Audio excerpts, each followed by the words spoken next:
the Performance Racing Network at Charlotte Motor Speedway. Trouble, we got a car in the wall. 4, 5, 6 cars pile in. Jimmy Johnson now pulls to the bumper. He's going to try to make a move on Truett. It's Racers Odds.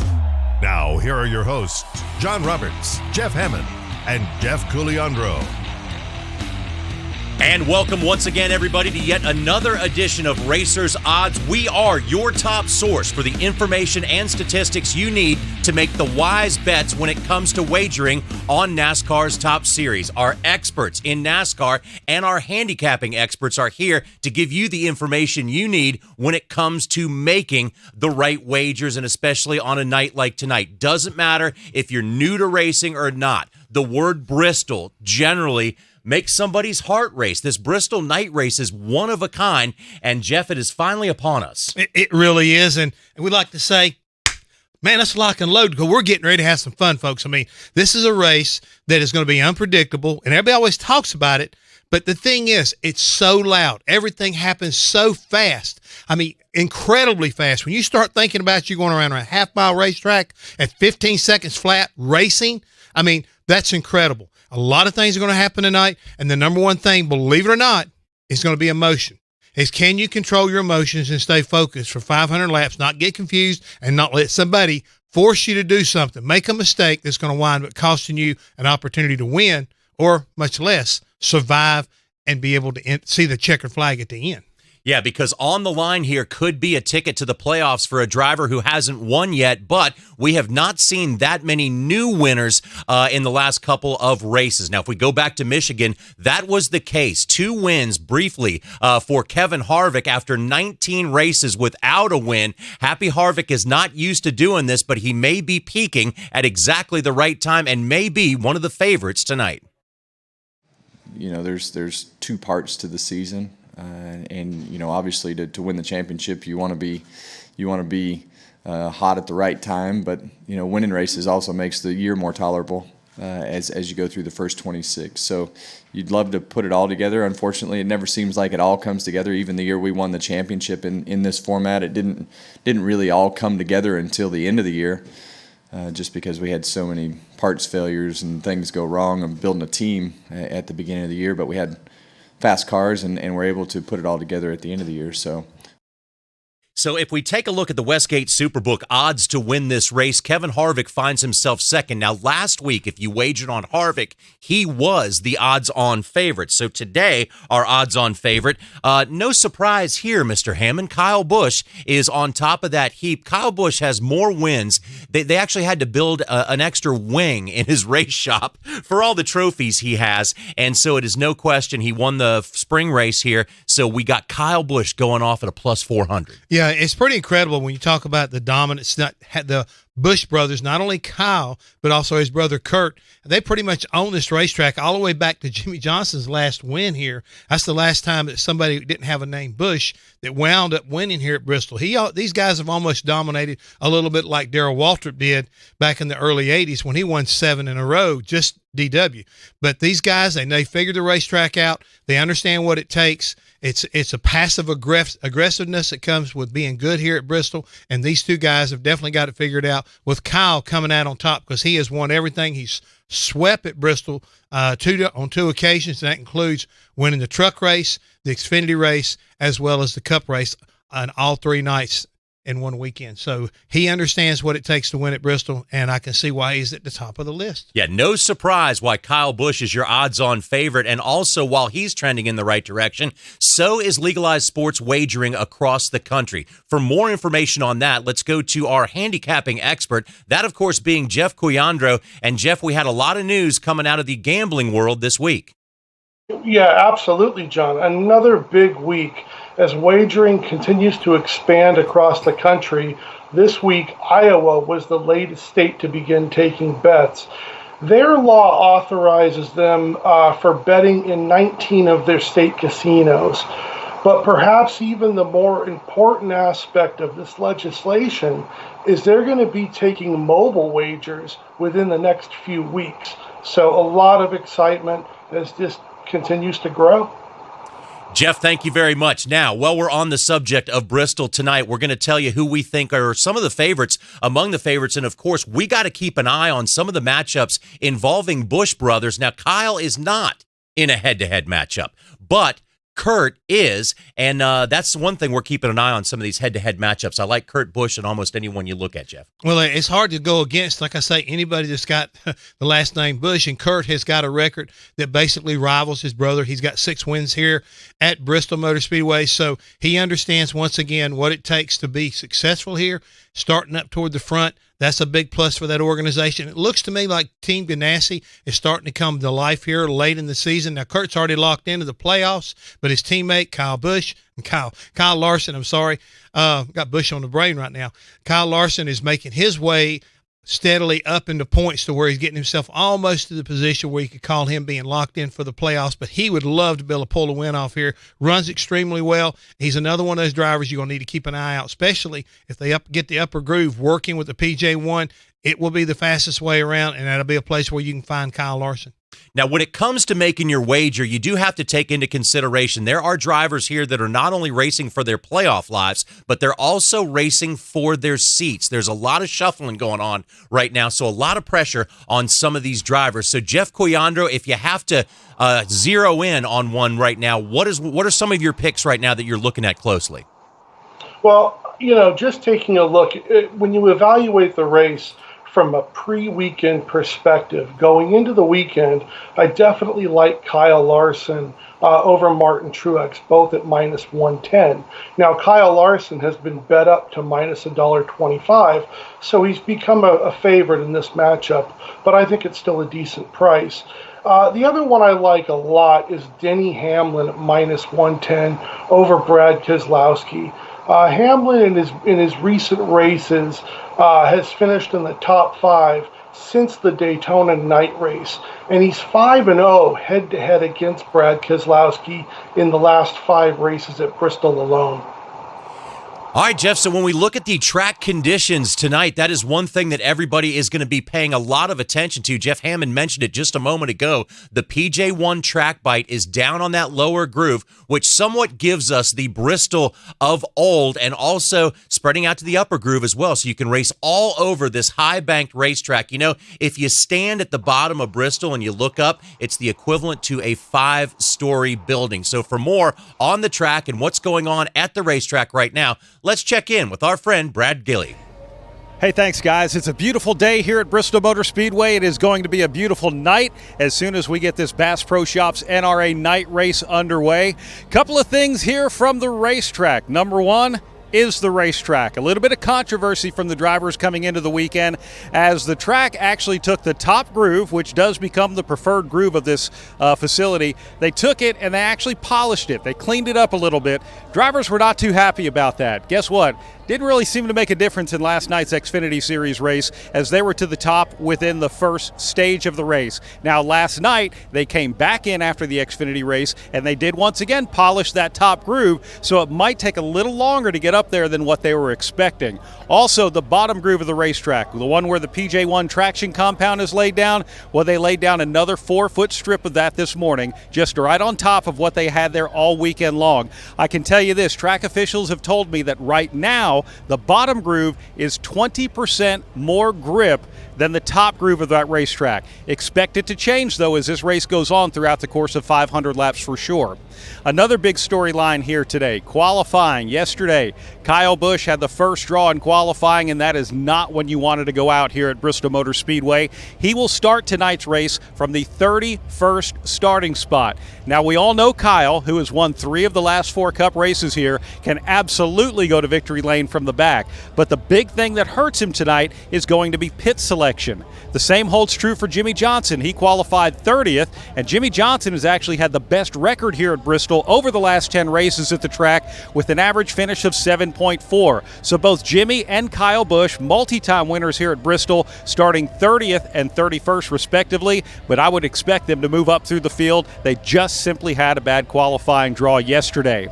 Now, some of the drivers that people are talking about in the garage, well, you have to look no further than the front row. Denny Hamlin, who is on the pole, he's been great here at this track, and he has been on fire here lately on the NASCAR Cup Series schedule. In fact, Denny himself yesterday said in the media center that of the tracks that we're going back to in 2019, they finished either first or second.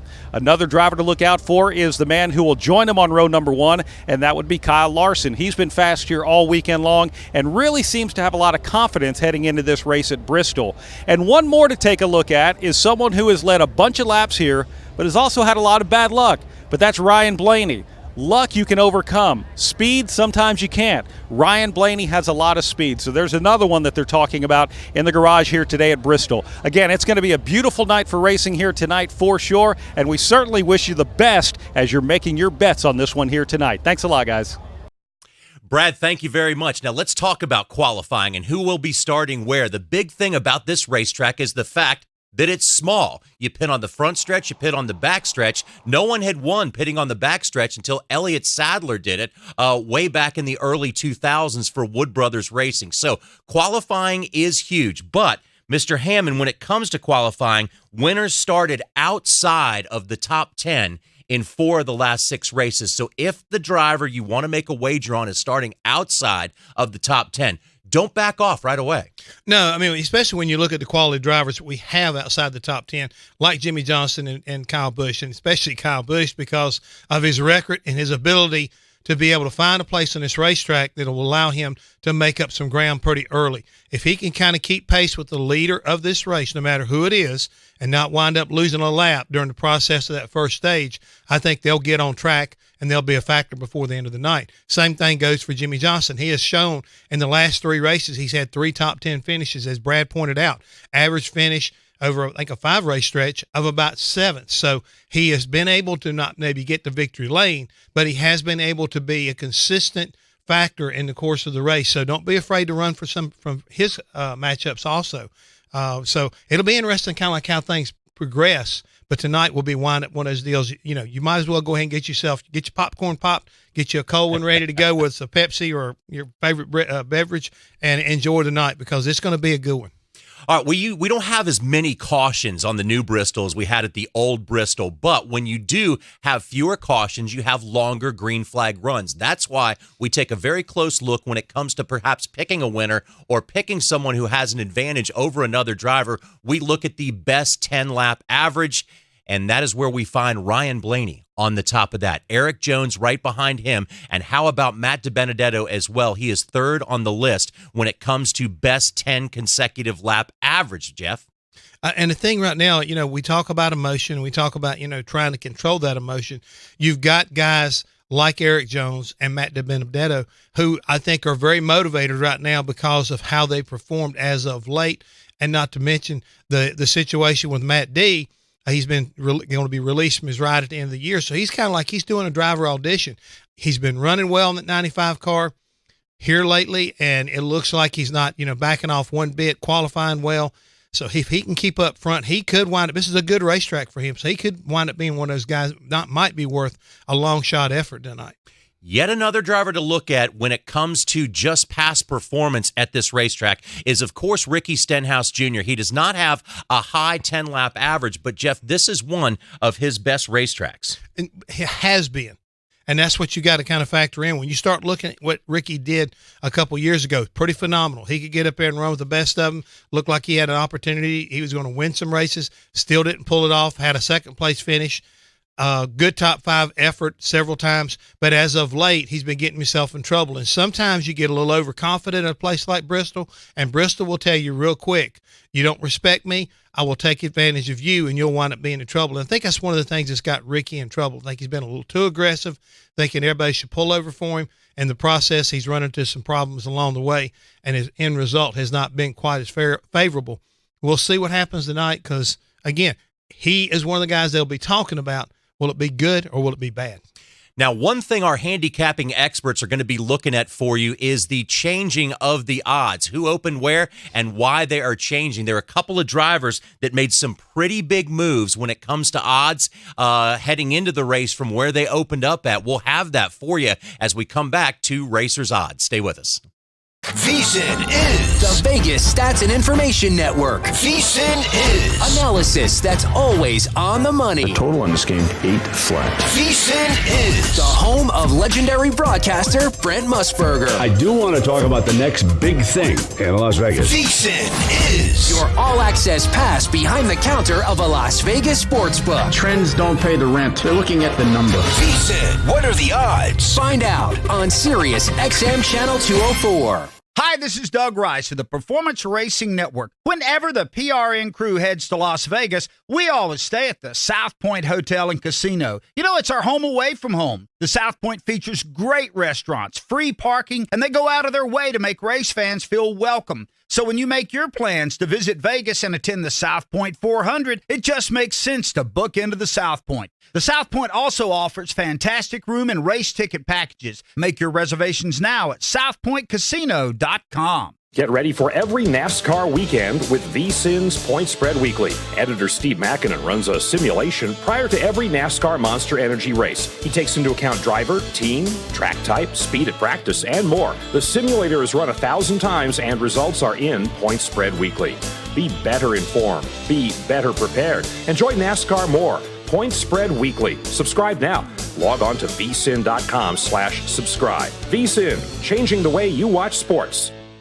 If you suffer from heartburn or other digestive-related disorders, then there is a new, safe, better, and natural alternative to better digestive wellness and heartburn relief. Praxid not only provides relief of heartburn, but Praxid takes a 360-degree approach to support better digestion, protect you from harmful bacteria, and also balance your stomach to improve digestive functions. We like to think of it as the multivitamin of digestive health. It's the only product to combine all natural ingredients known for the digestive health properties into a single patented product. Praxid also comes in easy-to-carry packs. Praxid relieves, restores, and maintains a healthy digestive system. Praxid is available here for only $39.95. Shipping and handling is free, and your money back is guaranteed.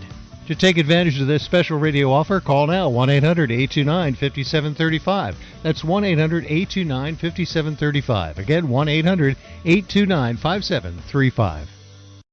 Are you ready to celebrate the thrill of victory and cash a ticket even on defeats? Make Point Spread Weekly a part of your prep for all the games. Baseball, football, golf, NASCAR. Point Spread Weekly. Sharpen your edge now with the help of Matt Humans, Dave Tooley, and the rest of my guys in the desert. Point Spread Weekly gets you ready with exclusive handicapping stories backed by proprietary data you won't find anywhere else. Go to vsin.com/subscribe. That's vsin.com/subscribe for Point Spread Weekly. We're back with more Racers Odds. And welcome back once again, everybody. Of course, we have the odds for individual drivers scrolling on the bottom of your screen, but we also have a clock for you, and that is the time until the green flag. And of course, tonight it is under the lights. Coliseum-style racing at Bristol. There's nothing like it. And also, there's nothing quite like the Racers Odds here. You can find us on many different formats. Want to welcome our listeners and viewers across the different formats. NASCAR.com, SiriusXM, PRN, VSiN, just to name a few. And we're expanding all the time. Right now, we want to welcome in handicapper and our good friend Steve Makinen. And Steve, you often talk to us about your simulation for these races. What factors do you put into your simulation? Hey, thank you guys for having me on once again. This is always one of the great nights of the year, Bristol Saturday. The simulations I put together are generally made up of 12 different factors, 6 if you count team, and then car. A lot of times those are driver and car. So a lot of times those are similar, dating back however many races I'm going back to look at data. But I like to look at the start positions, how they ran in practice for the week, how they do at that track, how they do at a particular track grouping that I put that track in, and then as well as how they're doing recently. So in my opinion, I factor in some of the most important things they're looking for: momentum, how they do at the track, and how they're doing this weekend. Hi, Steve. So when it comes to Bristol itself, what is its grade? And do you find that tracks that maybe have a poor grade in terms of handicapping stability, that the average winner has longer odds than at a more predictable racetrack? Absolutely, Jeff. This is grade D I give it a D. Bristol. It's better than only Talladega and Daytona in terms of handicap ability. Now, these types of tracks, you get a lot of attrition, and a lot of attrition naturally leads to underdog wagering possibilities. So you will get some guys that have some pretty nice odds for tonight, specifically at Talladega, at Daytona. These type of races is a good time to bet underdogs.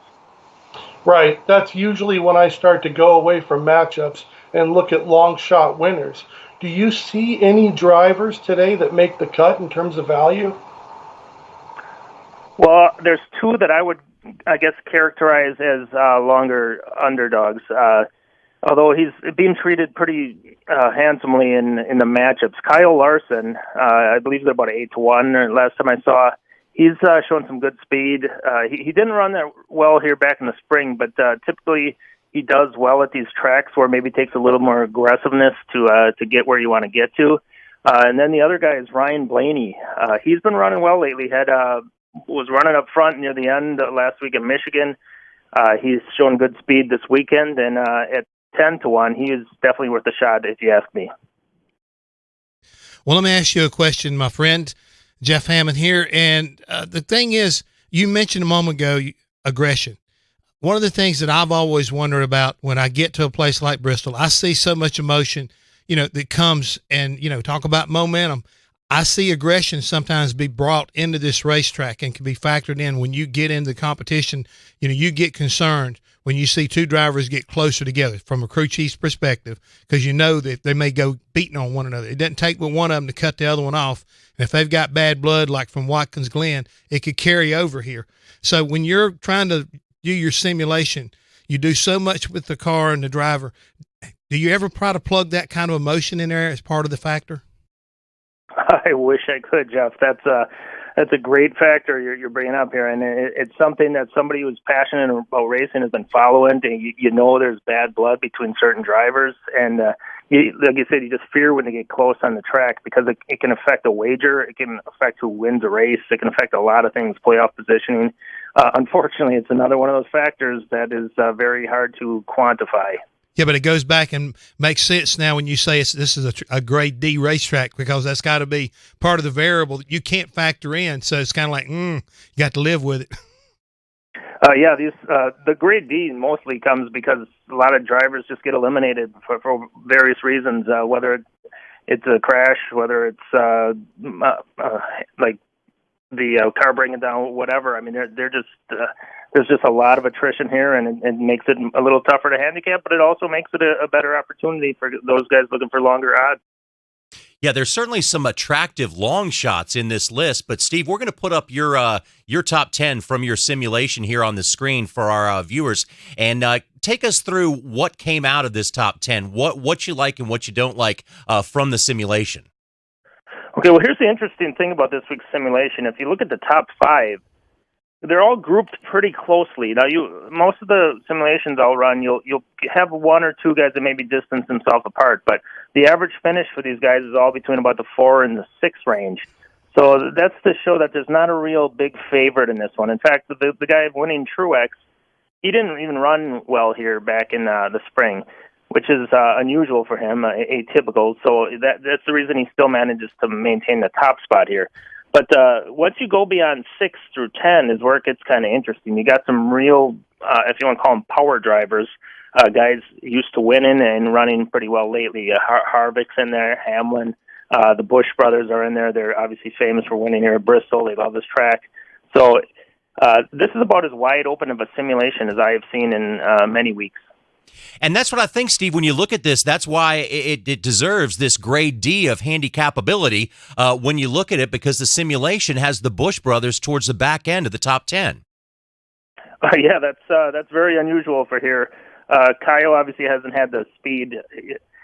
I'm not sure what was going on. If someone could tell me what he was doing at practice this week, maybe messing around with different setups or something, but he just hasn't shown the speed he typically has here. That's not to say come lap 100, he's not going to be up towards the front, though. I mean, he's that type of driver. If they got everything pinned down the way they're supposed to, then he'll be probably running up front at some point. And you may get him at was he 4-1, I think, or something like that. He's a little better than that's a little longer than you might even get normally for him. So might be worth a shot with some of the Kyles tonight. But a lot of options for tonight, obviously.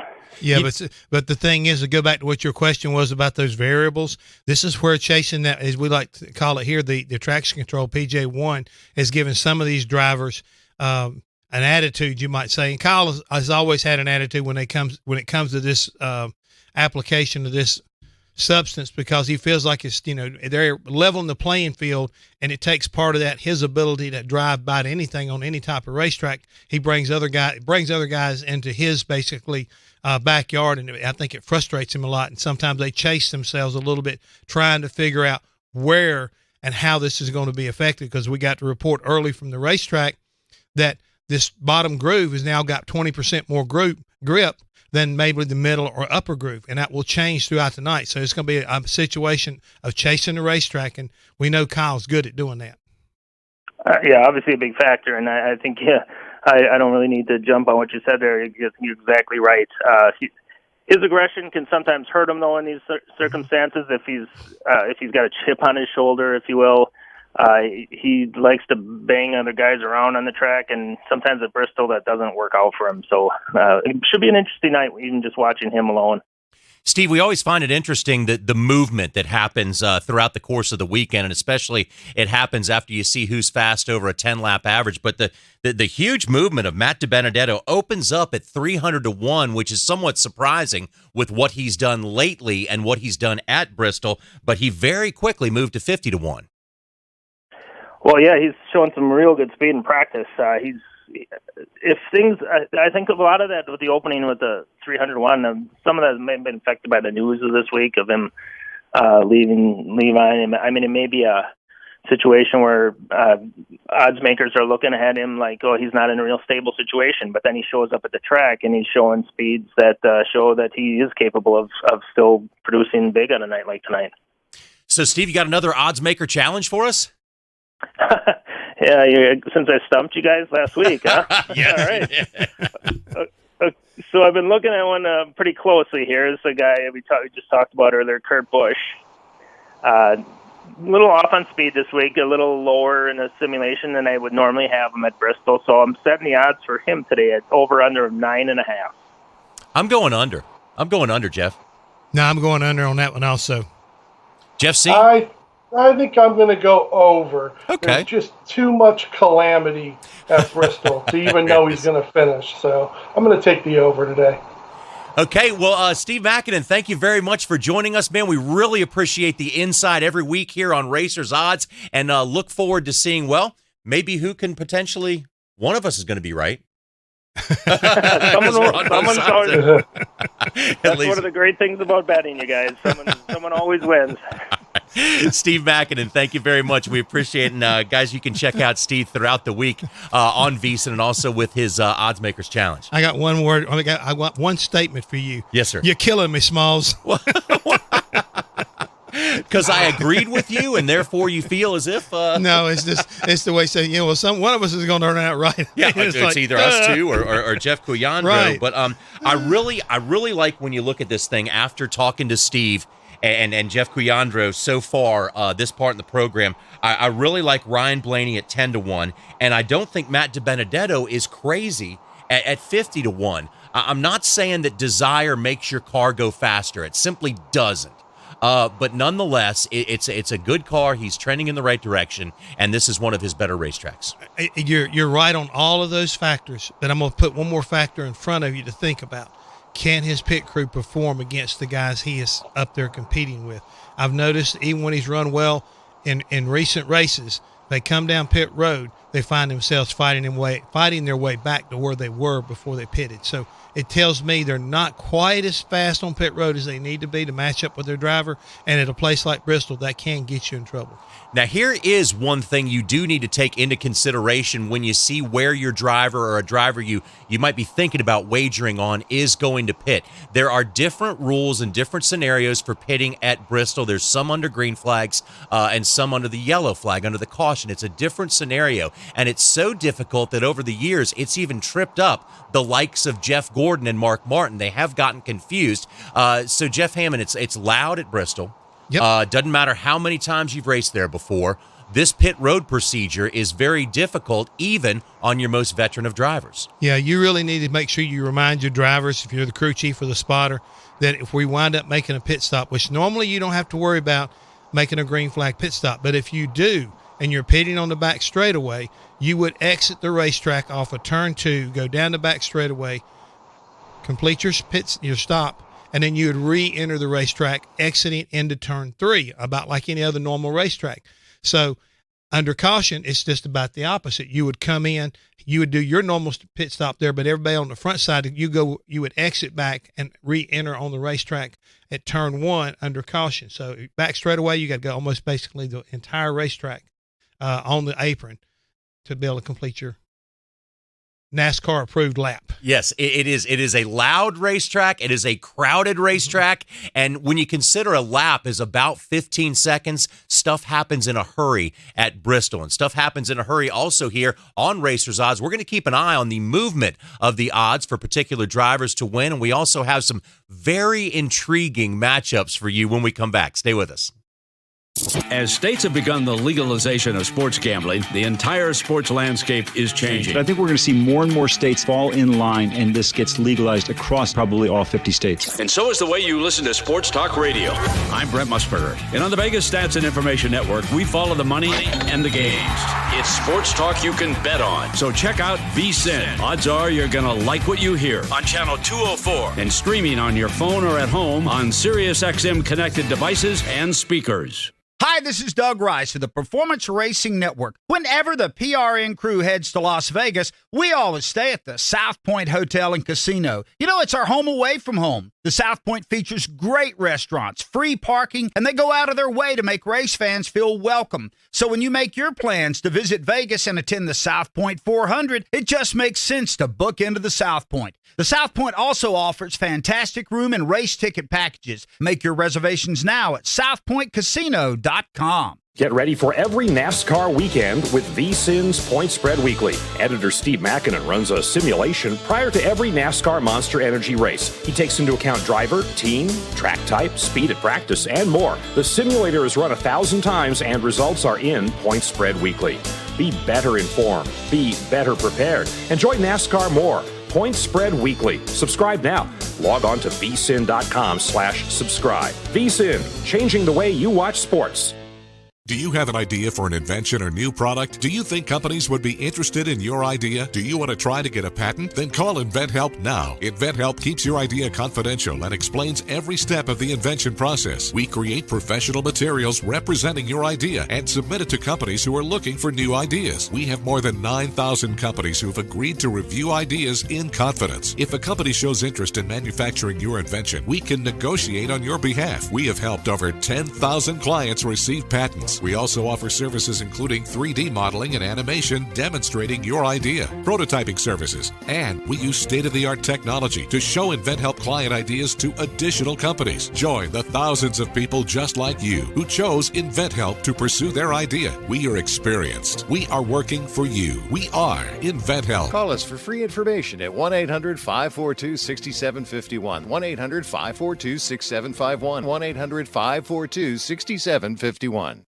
Are you ready to celebrate the thrill of victory and cash a ticket even on defeats? Make Point Spread Weekly a part of your prep for all the games. Baseball, football, golf, NASCAR. Point Spread Weekly. Sharpen your edge now with the help of Matt Humans, Dave Tooley, and the rest of my guys in the desert. Point Spread Weekly gets you ready with exclusive handicapping stories backed by proprietary data you won't find anywhere else. Go to vsin.com/subscribe. That's vsin.com/subscribe for Point Spread Weekly. And now more Racers Odds with John Roberts, Jeff Hammond, and Jeff Caliandro. Welcome back, everybody. There are so many reasons, to be excited about tonight's race under the lights at Bristol. It's a one-of-a-kind race, but also the last 3 races, the largest margin of victory has been 0.7 of a second, meaning The other two were less than 0.7 of a second. This competition is very tight. And also, don't forget that if you pick a particular driver and he's not doing very well, remember the last 3 winners at this racetrack didn't even lead a lap until there was fewer than 120 laps to go. So this is an entire race. It's an entire evening. So don't get upset. Don't go away. Survive. That's what you try to do at Bristol. Anytime you talk to anybody that's been successful here, you've got to be around for the final 100 laps. So surviving the first 4 is the key. Keep your nose clean, keep your fenders up. Don't make anybody mad until you have to. If you can do that, you can have a good night at Bristol. Well, we got a couple of Jeffs here as our experts, Jeff Cuyandro and Jeff Hammond. So right now we're going to dive into our first set of head-to-head matchups, and going to start out always as we do with some of the favorites, some of the drivers that have great records, some of the drivers that are championship contenders, and right off the bat we have an even matchup between Kevin Harvick and Joey Logano. Let's remember, Mr. Hammond, that Kevin Harvick is trending in the right direction right now. He was your odds-on favorite to win at Michigan. He did that. Now he comes in here as the second to the top of the list of favorite, and he's matched up even money with Joey Logano. Well, when you win 2 out of the last 4, it tells you right now that they've figured something out. They've had a pretty good race car, but they're now figuring out how to close the deal. His latest record here at Bristol has not been what you call a winning one, but he knows how to keep the fenders on that number 4 car. So that's a pretty good little, I think, matchup between those guys. And it'll be interesting to see. And I think a lot of this stuff, we need to make sure I say this. A lot of these races tonight, or these possible positions, will play out once again, not only on the racetrack, but on pit road. Exactly. Okay, so we also have Kevin Harvick, who is matched up against Martin Truex Jr., Kyle Larson as well. Martin Truex Jr., had you been with us a moment ago, you would have seen that Steve Makinen's simulation had Martin Truex Jr. as the race winner. So, Jeff Cuyandro, what do you think about Truex Jr. As a plus 105 underdog to Joey Logano? Well, I think when you look at that matchup, John, Joey Logano is 26-9 in his last 35 head-to-head matchups against the other top drivers at Bristol. He's head-to-head, he's 5-0 against Truex alone. So I think that he offers value even though he's at a minus $1.25. And just to recap that, you would have to bet $12.50 for every $10 you intend on winning. Now, of course, if you win that wager, you're going to get your original bet back. So also Joey Logano and Kyle Larson, Hammond, they are at even matchup as well. As Jeff just pointed out, you do have to put that $1.10 down first before you get anything back out of that. But even matchup between Joey Logano and Kyle Larson. Well, the thing that's interesting is, Joey's been really darn Mr. Consistency when it comes to this place. So has, Mr. Larson. They've been putting up some pretty decent numbers, seconds and thirds and top fives. Basically, so this was the reason why you see even money. So I think when you get to that situation where you're trying to make up your mind which way you want to go, this might be one of those deals, flip a coin, or what does your gut tell you? Exactly. Sometimes it comes down to that. But Jeff Cuyandro, Martin Truex Jr., the underdog to Kyle Larson. What do you think? Well, I think that they have this one. It started out as minus 110 on each side, and we actually gave this away as a pre-weekend selection yesterday on VSiN. Martin Truex Jr. is 1-9 in his head-to-head matchups in his last 3 races at Bristol, and he's only scored 36 driver points in that same span. Consequently, when you look at Larson, he's had 2 top 5s and 113 points scored in the last 3 races at Bristol. So I like Larson even at $1.25. To basically back up what Jeff was saying, when you look at the numbers, he's been 17th in the spring race earlier this year. Then he's got a 30th, and a 21st in the last 4 races at Bristol. He runs well here. He just don't finish well here. Not characteristic of that race team. No. We normally see other results when it comes to that. So let us move on now to our matchups number 2, second groups of matchups involving some different drivers here. Jeff Cuyandro, there is your pole sitter against a guy who runs well everywhere, Brad Keselowski. Yeah, when you look at this matchup, and I just want to be clear, as Steve indicated and you both just briefly talked about, due to the high level of attrition that we see at Bristol, wagering on driver matchups really doesn't have the same value that it would have in an ordinary week, perhaps if they were at a 1.5 mile track. With that said, I really like Denny Hamlin at -110 over Brad Keselowski. Hamlin very well might be the hottest driver in NASCAR. He's finished in the top 5 in every race since the Daytona night race, and he's 5-0 in the last 5 races against Brad Keselowski at Bristol. Yeah, and another set of 5s for Denny Hamlin right now. He's been top 5 in the last 5 races, so that backs up the reason why he may be looking really good. If he's going to start up front, he's probably going to stay there. Yeah, he's going to be probably pretty hard to handle. And going back to the Brad Keselowski situation, yeah, he is a 2-time winner here, folks, but he's not had a top 10 finish here since 2015, and that was the last one he actually last top 5 was 2014. So he has got some wins here, but not as of late. He's not been able to usually maybe pull off his normal magic.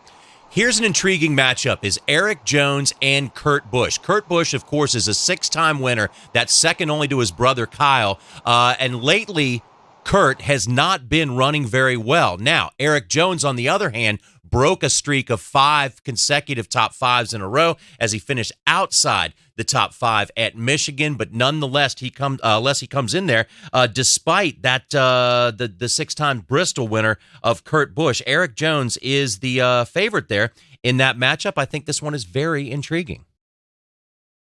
No, it is, but I'll still go back and defer to the fact that Kurt has not performed very well as of late. But this is one of his best racetracks. He's got the most wins in his career here at Bristol. And sometimes you need a place to kind of like get that correction factor going in the right direction. This might be the night for him to kind of right that ship and get back where he needs to go. So what is it about the Busch brothers? What is it about these two that make them so dominant at Bristol? Of course, Kyle Busch with all the sweeps and all the victories and all the different series, and of course his brother Kurt. Let's start out with brother Kurt to see what makes the Busch brothers so good. Yeah, I'm not sure what the exact shared element is. Being a racer and finding different things about a certain track are always the key to stepping up and having a shot at winning versus just kind of riding around and not capitalizing on a good day or when you have a good car. And for me, Martinsville is a track that doesn't quite speak to me the way that Bristol does, and that's why I have 6 wins at Bristol and only 2 at Martinsville. And this track, I guess it just speaks to us when we're out there on the track, and there's things you have to do to protect the car and stay out of trouble most of the race. And then there's things that you have to do to really go hard and put yourself in position to be in the right spot at the right time. And usually that's after lap 350, positioning yourself for the end. So it's funny that the two of us just kind of think the same way at certain tracks. And as the years have gone by, our stats can kind of start to parallel each other at certain places where we do good, and then there's places where we both struggle, and those stats show up as well. So this is not a racetrack where the Busch brothers struggle. We heard from the older Busch. Now let's hear from the younger Busch about his 8 victories at this track and what makes them so good. Yeah, I'm not sure exactly what all equates to being good at Bristol here, and especially it's kind of interesting or unique that us two have done a really good job of doing well here over the years. So, a lot of people talk about how you got to attack this track and be aggressive and that sort of stuff. And obviously that's kind of our driving style a little bit, but that's a lot of other drivers' driving styles as well too. And some just seem to adapt to it maybe a little bit better than others. But overall, it's a fun place to race, and it's always a challenge here. So they say there's different horses for different courses, and those horses definitely run well at this racetrack. Over the years, though, when it comes to doing the handicapping here, Jeff, what do you think? What about Busch brother versus Busch brother over the years? Well, I think it would be a great matchup if we had it this week. I know Kyle Busch would be the favorite, but Kurt Busch is awfully sneaky. As you mentioned, this is a really great track for him, and I think he's a worthy underdog in his matchups today, specifically against Eric Jones. -180 on Eric Jones on a track where we see so much attrition really is a big number to lay. So I like Busch as an underdog in several spots.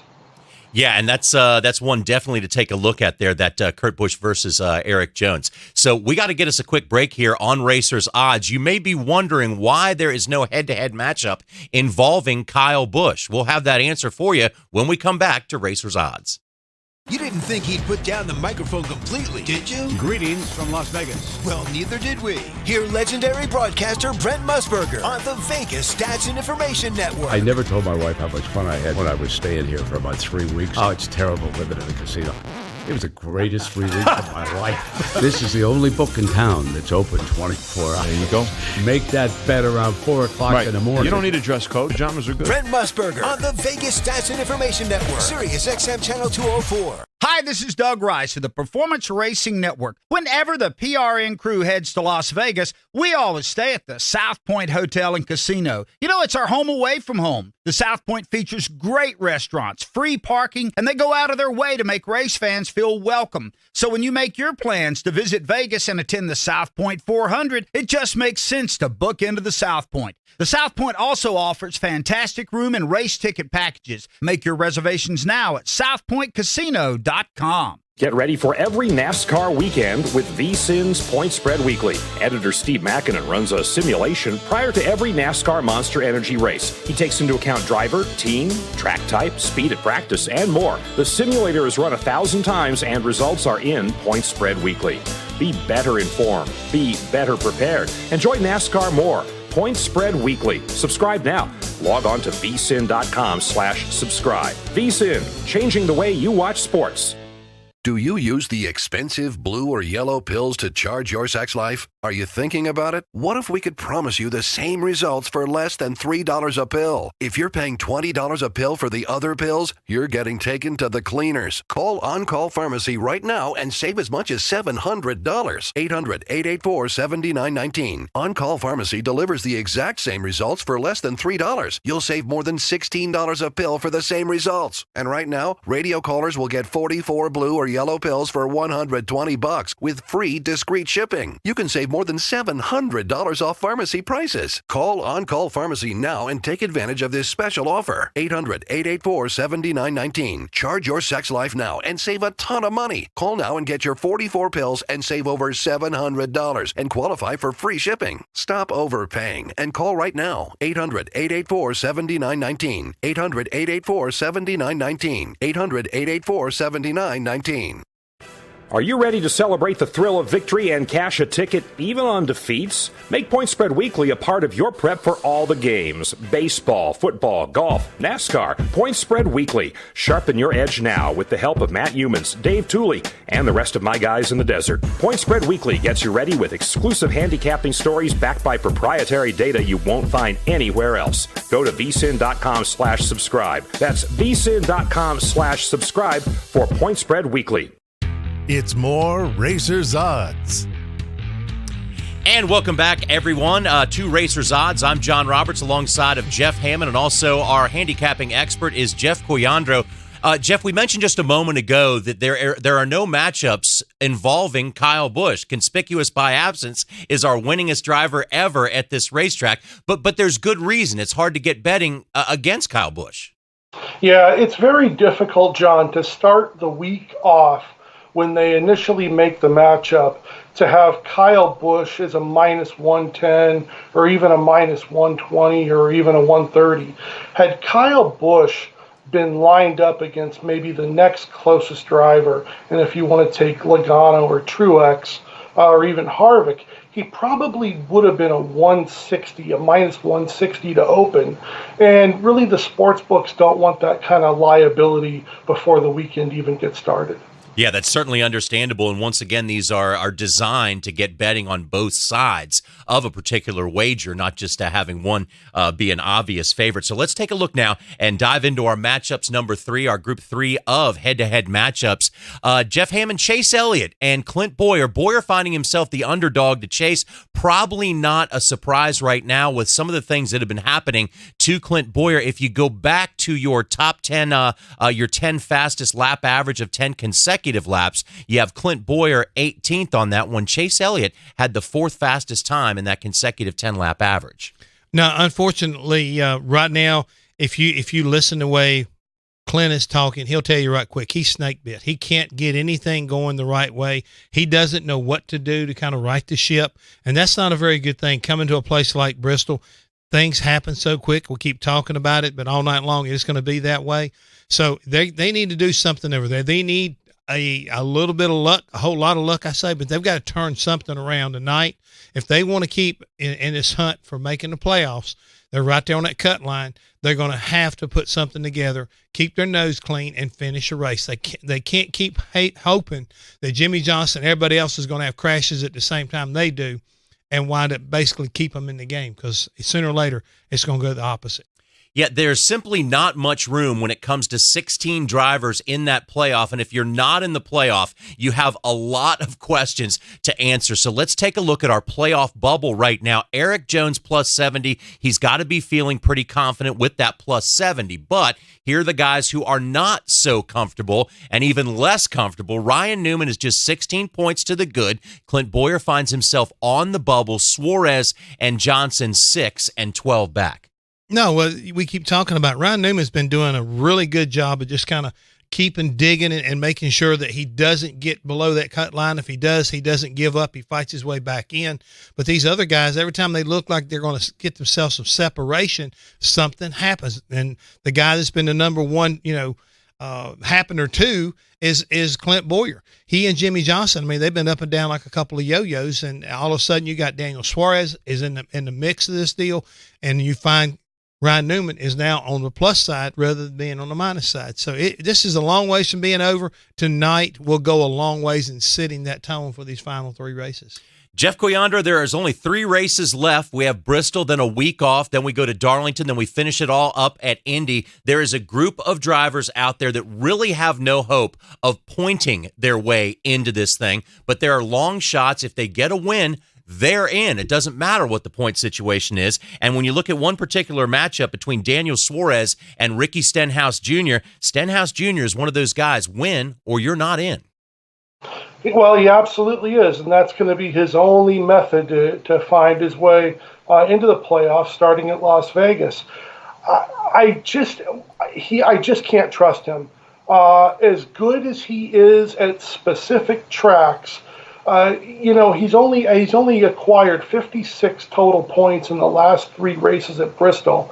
And when you look at Daniel Suarez, he was second in happy hour over 25 consecutive laps. He likes his car a lot, and he was also faster than drivers like Harvick, Hamlin, Eric Jones, Kyle Larson.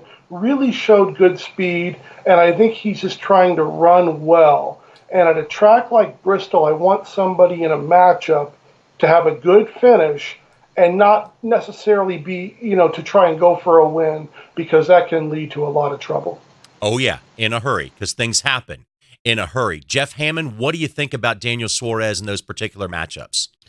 Well, he's had a couple of good finishes here, especially in the Xfinity Series. He's had a couple of runner-up finishes. And I think the one thing that is at least impressive about Daniel Suarez as of late is he's been able to close the deals out. They've been bringing his pretty good race cars, and he's done a really good job of keeping his head on his shoulders and thinking his way through and putting together some pretty good finishes. So I think right now I like the fact that he's doing all these things, and when you look at his overall numbers here at Bristol, my money would be on him. All right, we got about 50 minutes before the green flag. If you take a look at our clock at the bottom of your screen, that is the countdown to the green flag of one of the most anticipated races of the year. Of course, that is the night race at Bristol on the world's fastest half mile. So with that in mind, let's take a look now at some of the groups they have put together. Now, this is groups are difficult to bet because you have to have one driver beat 3 other drivers, but sometimes there is a good bit of value in there. So let's start out with Group A, and that's got some of your absolute favorites. Let's remember that Steve Makinen's simulation had Martin Truex Jr. coming out on top. Kyle Busch, just an odds-on favorite all the time. But second on that list is Kevin Harvick. No, again, momentum's kind of like keeping Kevin up in this Group A, but you can never overlook Joey Logano when it comes to this racetrack. He runs extremely well here. I mean, everybody's pointing to Martin Truex Jr., but when I look at his record, I'm a little bit skeptical that he can pull all this off. I mean, I still don't think you can rule out Kyle Busch coming from the back of the field and being a factor before the end of the night. And Jeff Cuyandro, there's value to be had in some of these in some of these groups, but also at the same token, though, it's a little bit more difficult to pick a group, and it's a little bit more costly for the wagerer. Well, it's very difficult to pick a winner of a group. You know, again, we're going to go back to talking about the attrition level at Bristol and how that can just take out a driver. And it's very difficult to take a driver like Kyle Busch in this group who's starting from the rear. And it isn't so much that he's starting from the rear. It's his pit stall. It's everything that's associated with it. And he's still looked upon as the favorite. I see value in Logano and Harvick in this group. Yeah, and we saw last night in the Xfinity race how quickly, as good as Kyle Busch could possibly be, engine failure knocked him out. Well, that's one of the things you can't control. I mean, that's one of those things you don't have any idea, because with some of these engines, you have to run multiple times to be able to get the mileage out that NASCAR is requiring. And if you've abused something along the way, it can come back to haunt you. And last night, it looked like that's exactly what happened to him. So Hammond, Jeff told us to you might want to stay away from Kyle Busch in this one as the favorite. If you had to go for somebody in this, where would you go, and what do you think the value would be? No, I mean, I'm looking at all this stuff here, and this is one of those groups I'm more confused than I am convinced that, as far as what to do. So as he told me one time, Jeff said, when in doubt, leave it out. So yeah. I don't think you need to worry about Group A in my book as far as what I'm seeing here. So once again, when you look at qualifying and you look at Kyle Busch, you got to take into consideration that in the last 4 of the last 6 races here at Bristol, we had the winner come from outside of a top 10 starting position. So it is possible to work your way back up through the field, but nonetheless, it's pretty difficult, especially when you're Kyle Busch. Now, what happened to Kyle Busch was the fact that he got a bad draw when it came to qualifying, and Hammond, he had to be the first one out on that racetrack, and that is just something that is a position you don't want to be in. No, you don't want to do that no matter what racetrack you go to. There's a lot of times there's grit and there's grime and there's all this other kind of stuff. They don't get the track cleaned as good as you need to. And sometimes between other series being on the track cools off a little bit. You don't have the grip. So what are the best wagers that are out there this week? We're going to have those answers for you in just a moment on Racers Odds. A reminder, you can find us on NASCAR.com, VSiN, PRN, as well as several other formats, SiriusXM as well. We'll come back after this break and have more information to make you put the wise money when it comes to wagering on NASCAR's top series. The Edge, only on the Vegas Stats and Information Network. How you feeling? I'm feeling good. How you doing, bro? I'm feeling good, man. How you doing? How you doing? The Edge, weekdays 3 p.m. Eastern. The Raiders have made some sensational headlines. I don't think you or I or anybody who seriously handicaps the NFL saying, yeah, the Raiders are going to be a playoff. I'm talking more public more about public team, especially in Vegas with the excitement with that team going to be here in 2020. Only on the Vegas Stats and Information Network. SiriusXM Channel 204. It's crazy. It is. Hi, this is Doug Rice of the Performance Racing Network. Whenever the PRN crew heads to Las Vegas, we always stay at the South Point Hotel and Casino. You know, it's our home away from home. The South Point features great restaurants, free parking, and they go out of their way to make race fans feel welcome. So when you make your plans to visit Vegas and attend the South Point 400, it just makes sense to book into the South Point. The South Point also offers fantastic room and race ticket packages. Make your reservations now at southpointcasino.com. Get ready for every NASCAR weekend with VSiN's Point Spread Weekly. Editor Steve Makinen runs a simulation prior to every NASCAR Monster Energy race. He takes into account driver, team, track type, speed at practice, and more. The simulator is run 1,000 times and results are in Point Spread Weekly. Be better informed. Be better prepared. Enjoy NASCAR more. Point Spread Weekly. Subscribe now. Log on to vsin.com/subscribe. VSiN, changing the way you watch sports. The IRS is the most feared agency in the world. You've heard ads from other companies offering to help taxpayers only if they owe over $10,000. Here at Platinum Tax Defenders, we're A+ rated with the Better Business Bureau, and we're proud to be one of the only tax firms in the country who understands that people who owe less than $10,000 need help just as badly. The IRS doesn't care how much money you owe. they'll still garnish your wages and even seize your assets. So whether you owe just a few $1,000s or hundreds of thousands, call now for your free tax consultation. If you qualify, we may even be able to reduce your tax debt down to a small fraction of what you owe. So don't wait until the IRS seizes your property and garnishes your wages.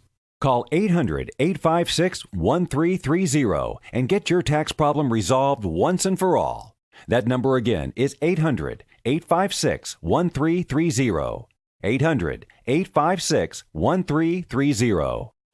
Are you ready to celebrate the thrill of victory and cash a ticket even on defeats? Make Point Spread Weekly a part of your prep for all the games. Baseball, football, golf, NASCAR. Point Spread Weekly. Sharpen your edge now with the help of Matt Humans, Dave Tooley, and the rest of my guys in the desert. Point Spread Weekly gets you ready with exclusive handicapping stories backed by proprietary data you won't find anywhere else. Go to vsin.com/subscribe. That's vsin.com/subscribe for Point Spread Weekly. We're back with more Racers Odds. And welcome once again, everybody, to Racers Odds. This is your top source for the information and the statistics you need when wagering on NASCAR's top series. We have NASCAR experts for you. We have handicapping experts for you as well when it comes to making those wise picks on some of the opportunities that are out there for wagering in NASCAR. And as we heard earlier in the program, the move at the trend is going towards legalized sports wagering all across the country, and we're here to give you the information you need. So this is the Bristol night race. There is nothing like it. It's a half mile of high bank beating and banging, and also a very difficult race to handicap as well. And that means for you, the wagerer, that you could have some really good value on some of the long shots. And also, one of the things we're dealing with again is Jeff Hammond as a crew chief. You've got that PJ1 on the bottom groove and up, moving up the racetrack a little bit. It's somewhat like the Bristol of old. You think you're going to see some bump and runs. You think you're going to see some bent up sheet metal and some bent up tempers as well.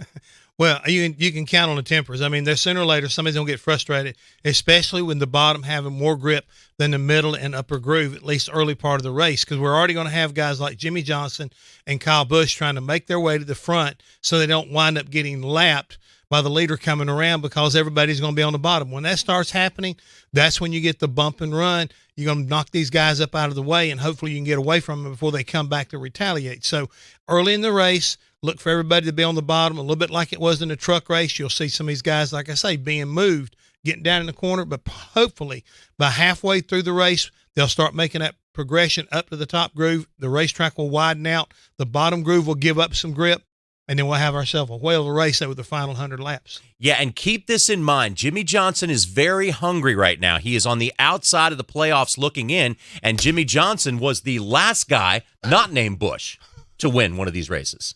We mean hungry. Hungry, starving. Folks, I mean, he's starving right now. He's outside. He needs to get back in. He wants to get to victory lane, but more importantly, he's got to get this thing turned around and get a top 5 finish. He's been able to pull that off as of late. He, like you pointed out, the last time anybody won at this racetrack, it was Jimmy Johnson beside Kirk and Kyle. But the most important thing right now, he has got to figure out a way to get from 30th on the starting position and get somewhere inside that top 10. Otherwise, he's not going to be in the playoffs. Yeah, it would be the first time in his career that he has missed the playoffs. And also his crew chief, Cliff Daniels, his wife gave birth to a child on Thursday. So maybe that's some really good karma. I hope it's good karma. Congratulations to the Daniels family, because again, when you gotta come do your job, and yet now you're worried about a new little one that's at the hospital with your wife or whatever. It's a lot of stress and strain. So just seems like it's getting piled on as far as the 48 car is concerned. Yeah, pressure is definitely there. So let's now take a look at some more groups. We showed you our group A rather. Let's move on now to Group B, which includes Kyle Larson, Denny Hamlin, Brad Keselowski, and Ryan Blaney. Denny Hamlin is up on the pole right now, and their streak of 5 top 5s in a row has Denny Hamlin thinking that this team is peaking at the right time. Yeah, it's just every track we go to, it's the same. It's fast, and I'm driving it to the best of my ability and working hard at trying to get every ounce of speed out of it I can, and it's working. Everything's just working right now really well, and so I don't know what in particular happened. I don't think anything really happened, but I know certainly that some of these racetracks are the ones that we've gone back to for a second time, and a lot of people talk about, hey, when we go back we'll be better, but I think results have shown every track we've gone back to we've finished first or second. So that means the crew chief's doing a really good job of listening to my comments after the races and making the car better. So, Jeff, from a handicapper's perspective here, this is a very difficult group, this Group B, to look at because you have so many good drivers in this group. I mean, everybody here is among the top drivers. Denny Hamlin's starting on the pole, and Ryan Blaney has had some kind of speed all weekend. This is without a doubt, in my opinion, this is the toughest group to call. It's the most competitive. And I think really when you look at Brad Keselowski, he's the deserving long shot. Although he's only at plus 265, I just see Larson, Hamlin, and Blaney all entering the race looking quite a bit stronger. So in other words, this is one of those groups to basically just stay away from. Yeah, the odds do not favor anyone to really create value based on performance, and I think it's a 3-horse race. So if there is perhaps some value, you may look at our Group C, which includes some interesting drivers tonight. Eric Jones has been one of the movers and shakers in terms of where he opened and where he's ending up before this race. And also Clint Boyer, Kurt Busch in there, as well as Chase Elliott. This is one of the good tracks, Jeff, for Chase Elliott. It certainly is. When you look at this group, I think you look at Eric Jones, and he's had a lot of steam on him over the last 2 weeks, and I'm not sure it's completely justified. When I look at this group as a whole, I like Kurt Busch at plus 330. I think he offers value in relation to the other drivers. So Group D is a different, is an interesting one in the fact that we have different drivers with different agendas right here. Alex Bowman, William Byron, probably looking a little bit more at points than some of these other drivers, whereas Jimmy Johnson, yes, he would be looking at points, but a win would cure all ills, and Ricky Stenhouse is a win or go home pretty much these next 3 races. No, you're right about that, but of all the groups that I was looking at, when I look at possibly a sleeper scenario, and again, this is my analogy, Jeff, so please don't bite my head off too much, but when you see Ricky and you look at Alex and you look at William, what they've been able to do over the last 3 races does not equal what Jimmy Johnson's been able to do the last 3 or 4 races. We keep talking about it, top 10 finishes, average finish, of like 7th. So I think there's a spoiler there, and I like the pressure that Jimmy, I feel like they've got on him right now to perform. I think he's going to be, driving a little bit more aggressive, and I think that's the way you're going to have to try to approach tonight's race. So I like this matchup as far as a group's concerned with Jimmy Johnson. I agree with you completely, Jeff. When you look at this sort of Hendrick versus Stenhouse group, Johnson has the best recent pedigree at Bristol significantly. And, I like the fact that if the race breaks down, meaning there's a lot of caution flags, if he's finding himself in the top 6 or 7, in that range, I think he'll be content to run there to make up some spots. What I don't want is someone like Stenhouse who's going for it all or nothing, and usually that turns into nothing. Amen to that. I think that's a great way to look at it. He's the wild one in that whole situation right there, and I think Jimmy's going to wind up being the one that's going to probably be the most methodical. If he can just keep people running over him, I think he won't be running over anybody tonight.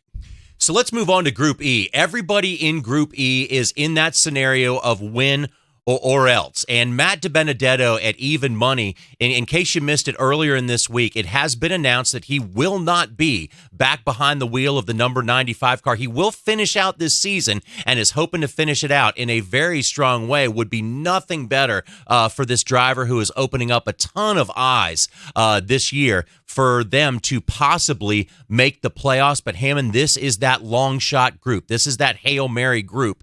And because anybody that out there in this list of 4 drivers, they must win to make it in. No, you're right. And, I think that, this is one of those, I'm not sure what's the smart move on this because I like Matt in so many different ways. I like him at this racetrack. I like what he has already shown. He's not letting this situation, affect him. He is focused, and he shows he's got a fast race car, not only in qualifying, but in the 10-lap average. I think he is a legitimate top 5 race car as we drop the green flag here tonight. So let's take a look at our final group, that, of course, being Group F and some of the other drivers that may be real long shots to do any make much noise. But David Reagan had announced also earlier this week that he is going to be hanging up his driving shoes at the end of this year, and certainly that is his choice to do that. He had actually talked about earlier having sponsorship and being in that ride next year, but he decided it is time to move along. Now, had you looked at a grouping last week and had you picked Ryan Preece as your favorite, you would have cashed in. Out of Ryan Preece's group that he was in last week, he blew everybody out of the water, finishing way ahead of everybody else at Michigan. So, Jeff C., if you look at these groupings, is this another situation where none of the groups could really pay off? None of the groups you would recommend people touching? Well, I think Hemrick is just too short of a price at plus $1.35 when you consider the amount of caution flags that we normally see at Bristol. I think David Reagan definitely has some extra motivation this weekend. He was the second best in happy hour of this group, and I like where he stands at plus 325. I believe that the driver who might be the most talented and the quickest to sort of adapt to tracks on the Cup circuit is Ryan Preece. I think you can go a number of ways here, but I think Hemrick at plus 135 is just too low of a price. Gotcha, Jeff. And there's also a lot of, of some value to these groups, but also it's pretty difficult to pick them.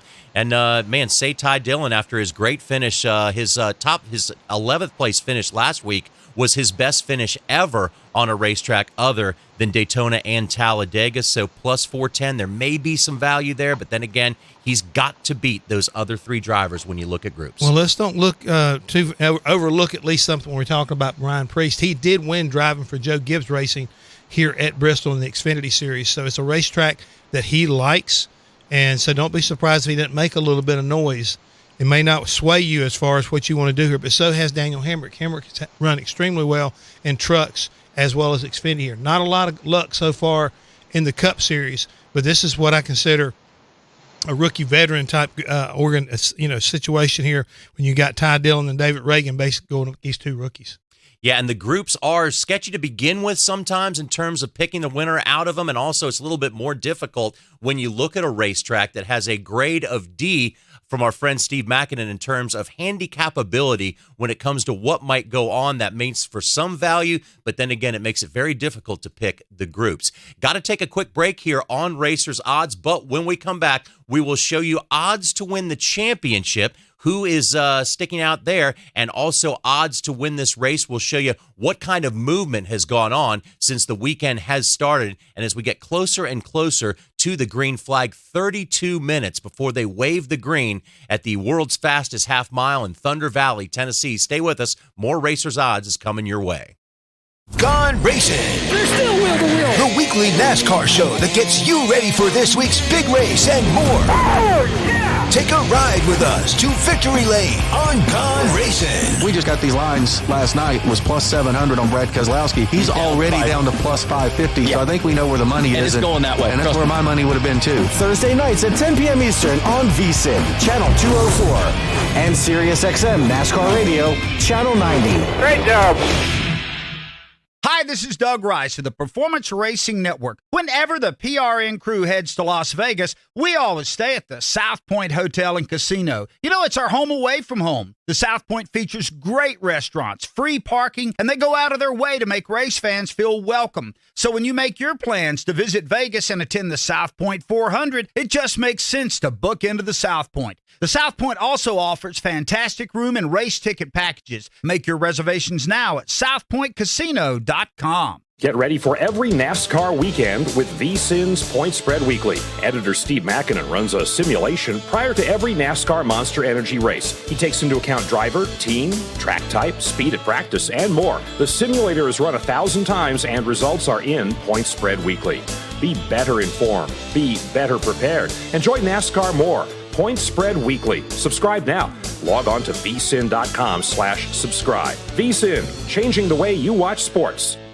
Jake was in big trouble with the IRS. He owed how much? $92,000. Ouch. The IRS left no room for Jake to breathe. They put a lien on my house, took all the money out of my bank account, took money out of my paychecks. So it was a nightmare. He needed help fast. I figured that all these companies were the same until I called Federal Tax Management. You could just tell they knew what they were talking about. Right then and there, I felt like I had some hope. Stop the liens, levies, and garnishments fast and qualify for one of several special IRS programs that could reduce or even eliminate your tax debt. So, how'd it go for Jake? They did what they said they would do. They came through for me. I ended up saving an unbelievable amount. I was so jazzed. I was extremely happy. If you owe more than $10,000 in back taxes, take Jake's advice. Give Federal Tax Management a phone call. If they help me, they can help anybody. Call the Federal Tax Management Hotline now. 800-425-6381. 800-425-6381. 800-425-6381.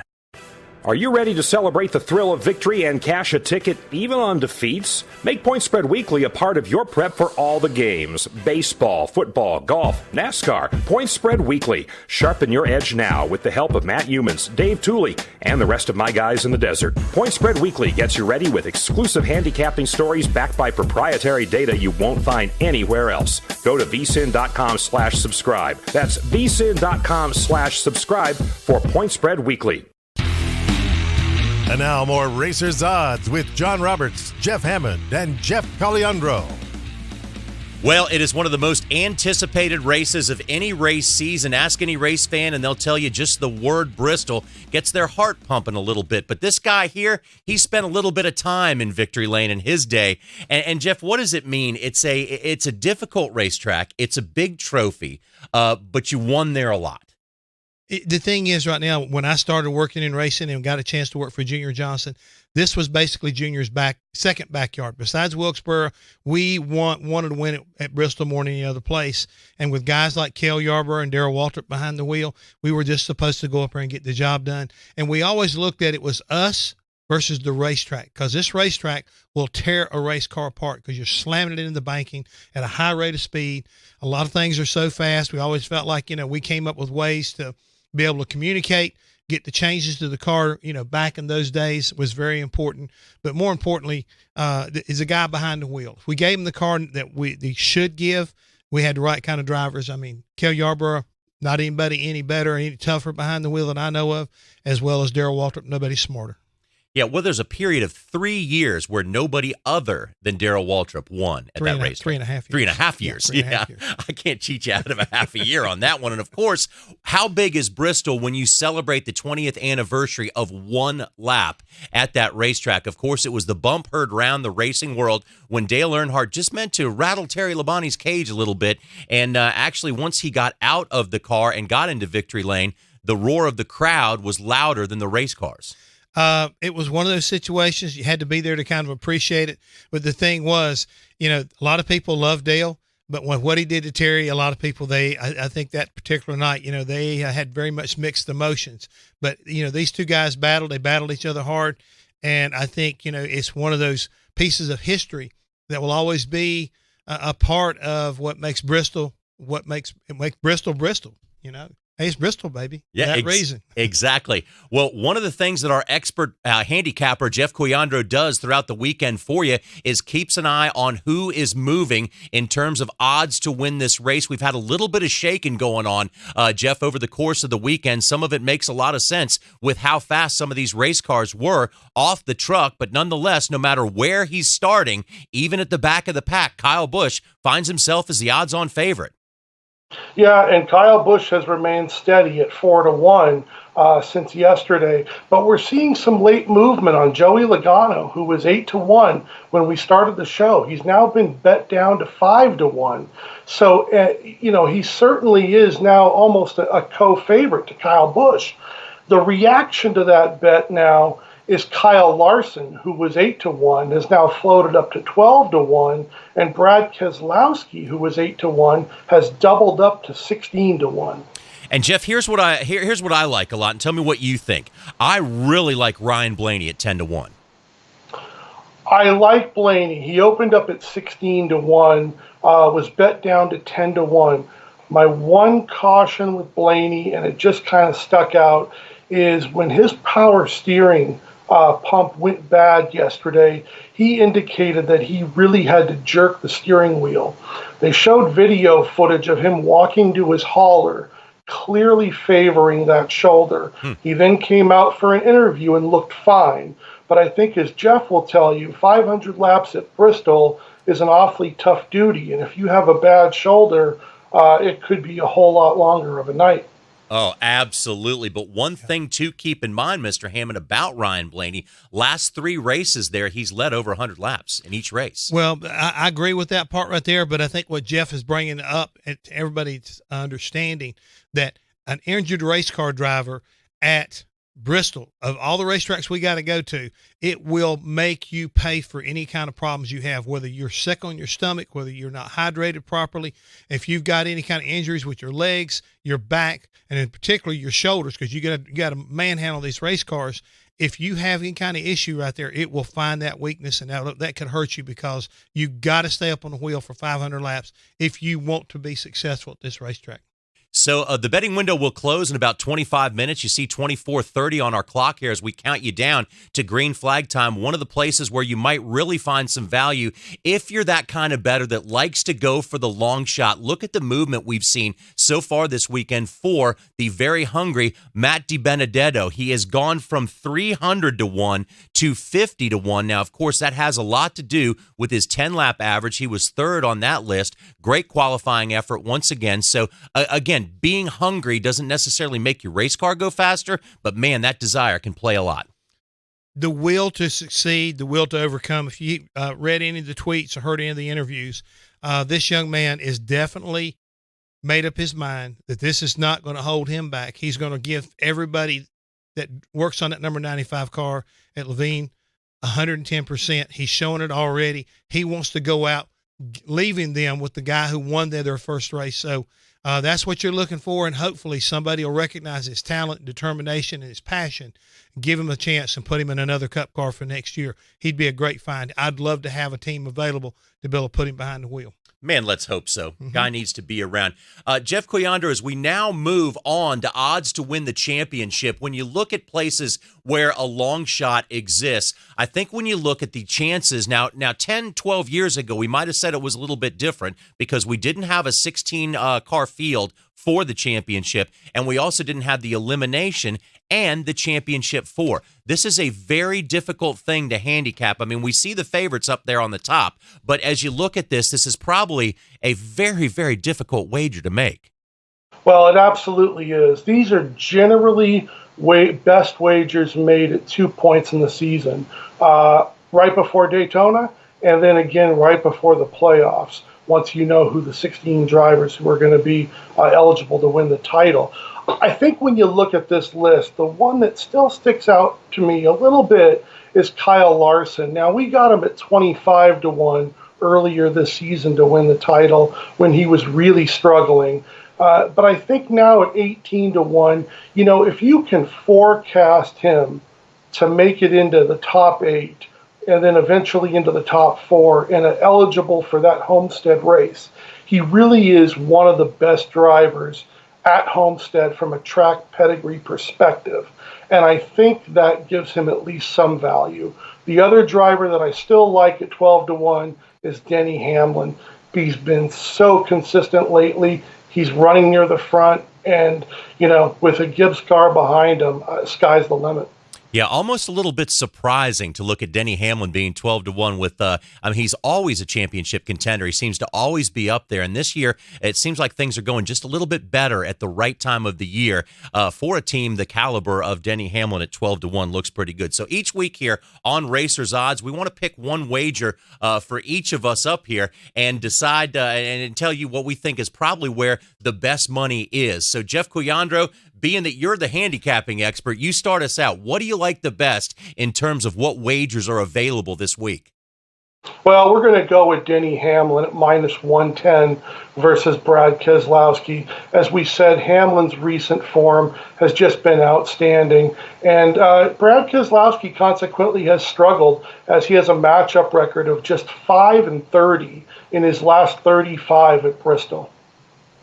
So now we move on to Mr. Hammond. What do you think? What's your favorite out of all these wagers that are available? Well, I kind of felt like I wanted to live on the edge here at Bristol. I decided to go with a group bet, and that made me feel a whole lot better about my thinking was in the Group D when we went with Jimmy Johnson and taking out Stenhouse, Bowman, and William Byron, and getting Jeff C's blessing that I was thinking the right way makes me feel a whole lot better about my thought process. So I'm going to go for Group D.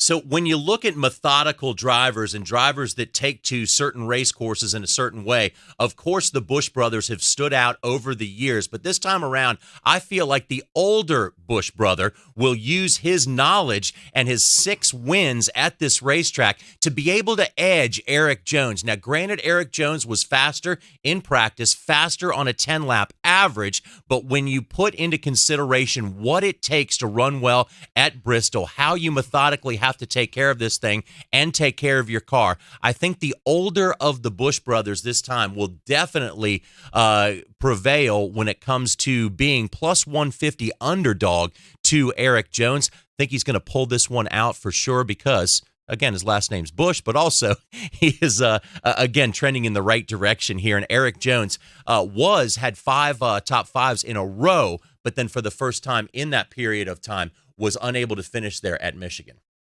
So that's what we think as our top picks and where you may want to go. We will certainly see. We'll bring them back up next week to see exactly where we were and where we were correct. I got a quick question for Jeff.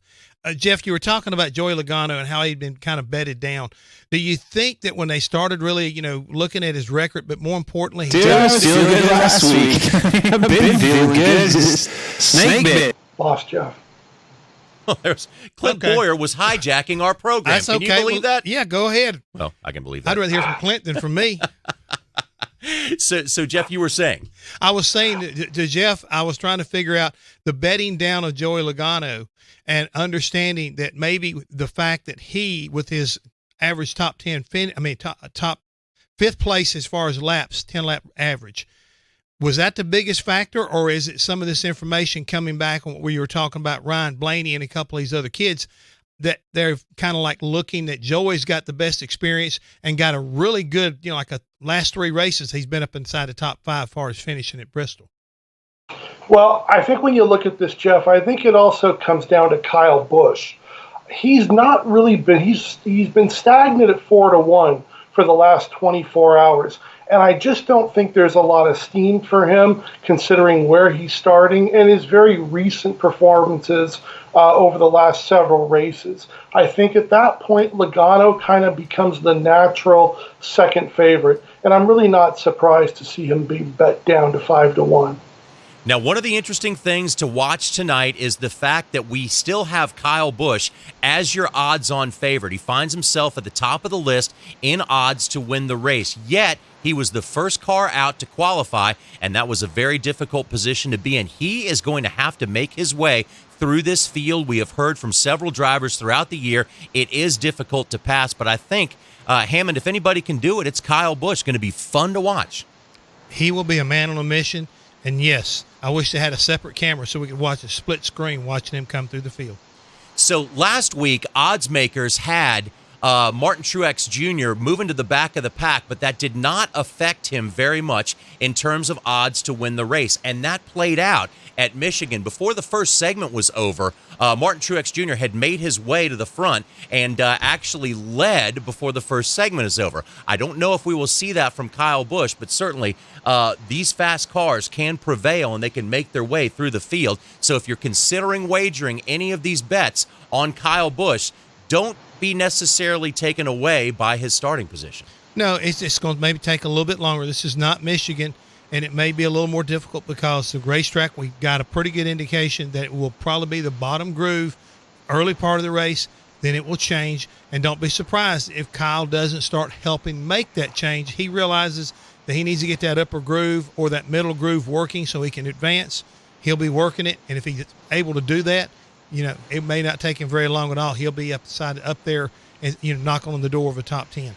So here's the bottom line. 3 races are left to go, and there's certainly not that much room in the top 16. A lot of drivers have won their way in, but then a lot of drivers will be paying very close attention to points. Clint Boyer finds himself on the bubble. Suarez, Johnson, if they just have good points night, their playoff picture will become a lot clearer as we move on into the last 3 races of the season, starting tonight in about 15 seconds. Want to say a special thanks to Steve Makinen and Brad Gilley for giving their insights into the Racers odds tonight, and also for our local experts here, Jeff Hammond and Jeff Coyandro. Definitely appreciate you guys and your input and your insights. So thanks for coming along for the ride, everybody, on Racers Odds. We'll be with you here on every race night or race day to get you the information you need when wagering on NASCAR's Top Series. Thanks for joining us, everybody. So long.